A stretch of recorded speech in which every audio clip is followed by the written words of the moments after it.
నమస్తే అండి. నేను డాక్టర్ సుమన్. నేను అనస్థీషియా ఐసీయూ హెడ్గా ఇప్పుడు సిద్ధార్థ హాస్పిటల్లో వర్క్ చేస్తున్నాము.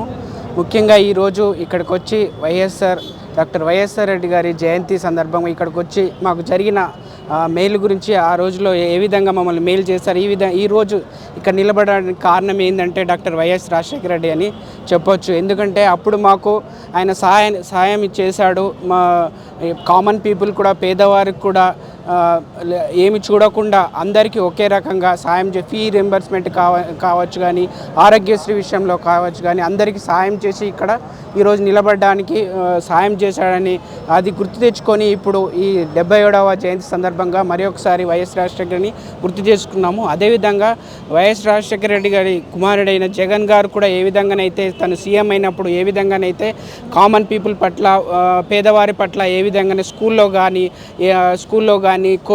కోవిడ్ విషయంలో అయితే ఎక్కడ జరగనంత చాలా అన్ని రిపోర్ట్స్, అన్ని టెస్టులు చేయడము, అందరి బాగోలు చూడము, ఏ స్టేట్లో కూడా అంత బాగా జరగలేదండి. కానీ కేవలము ఆంధ్రప్రదేశ్ స్టేట్లోనే జరిగింది. అదొకటి కూడా ఈ టైంలో మేము గుర్తు చేసుకుంటున్నాము. ఈ విధంగా మనము నెక్స్ట్ టైం కంపల్సరీ మన జగనన్నను గెలిపించుకొని జగనన్నను సీఎంగా మళ్ళొకసారి చూడాలని తాపత్రయంతో ఇక్కడ మేమందరము డాక్టర్స్ అసోసియేషన్గా వచ్చి ఈరోజు ఈ విధంగా మేము జగనన్నకు మేము అభినందనలు తెలియజేస్తున్నాం. నేను డాక్టర్ అజయ్. నమస్తే. నేను doctor Ajay, orthopaedic surgeon, Yashoda హాస్పిటల్లో అండ్ సిద్ధార్థ హాస్పిటల్లో చేస్తున్నాను.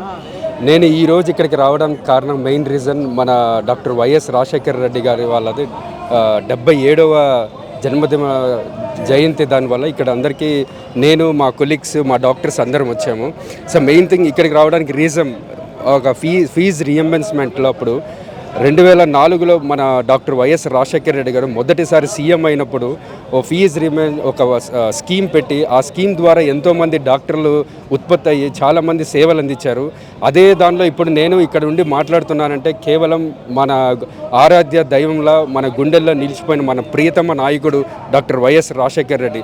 తల్లి తండ్రి తర్వాత మనకి ఒక గాడ్, ఒక దేవుడు అంటే మన వైఎస్ రాజశేఖర రెడ్డికి ఒక విజన్లో, ఒక ఫార్మర్స్కి ఒక విజన్తో, ఒక ఎడ్యుకేషన్స్కి ఒక విజన్తో, ఒక అగ్రికల్చర్కి వీళ్ళందరినీ చాలా పైకి తీసుకొని వచ్చిన వ్యక్తి మన డాక్టర్ వైఎస్ రాజశేఖర రెడ్డి గారు. ఆయన ఒక్క అడుగుతో మన అందరినీ ఎంతో డెవలప్ చేశారు. ఇప్పుడు 10 అడుగులతో మన ప్రియతమ నేత వైఎస్ జగన్మోహన్ రెడ్డి గారు ఒక 10 అడుగులు ముందరికేసి మమ్మల్ని ఎంతో పైకి తీసుకొని వచ్చి ఎంతో యూత్కి చాలా ప్రోత్సహించి మనం ముందుకు రావాలా, మన డెవలప్మెంట్ చేయాలా అనే దాంతో అందరికీ ప్రోత్సహించి మనల్ని ఎందరితో సహాయపడుతున్నారు. ఇందాక 2019లో 2020లో సార్ చెప్పినట్టు కోవిడ్ టైంలో జగన్ గారు ఎంతో ఒక మంచి స్కీమ్ ప్లాన్ వేశారు. దానిలో ఆ ఎంపానల్ డాక్టర్స్లో నేను కూడా ఒకరికి ఉన్నాను. నాకు రోజు ఒక 50 నుంచి 100 కాల్స్ వరకు వస్తున్నాయి. ఎట్లా పేజీలకి, పూర్ పీపుల్స్కి ఎలా సహాయపడాలో వాటిలందరికీ మేము కూడా తోడ్పడ్డాం. చాలా వెల్ స్కీమ్ క్రియేట్ చేశారు. I wish you all the best Jagan గారు. నెక్స్ట్ టైం మీరు డెఫినెట్గా సీఎం అవుతారు. Wish you all the best. Thank you doctor YS Rajasekhar Reddy. జోహార్ డాక్టర్ వైఎస్ రాజశేఖర రెడ్డి. జై జగన్.